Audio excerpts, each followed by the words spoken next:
আপনি আমাকে হিসাব নেবেন না, আপনি আমাকে গোপনে গোপনে জাহান্নামে দিয়ে দিন। আল্লাহ পাক বলতে লাগবে বান্দারে লা তাকনাতু মির রাহমাতিল্লাহ, আমার রহমত থেকে নিরাশ হয়ে যাস না বান্দা।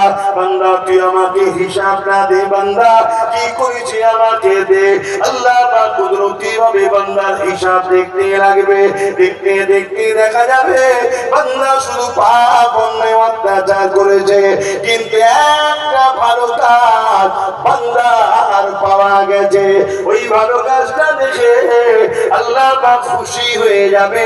খুশি হয়ে যে বলবে বান্দারে তুই তো শুধু অন্যায় করেছিস, পাপ করেছিস, জিন্দেগিটা আমি দিলাম, চোখ দুটো আমি দিলাম, হাত দুটো আমি দিলাম, পা দুটো আমি দিলাম, জিন্দেগিটা আমি দিলাম।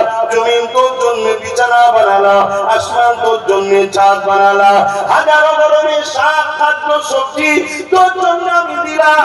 আমার বান্দারে সব আমি করলাম, আর আমার নাফরমানি করে জিন্দেগিটা কাটিয়ে দিলে।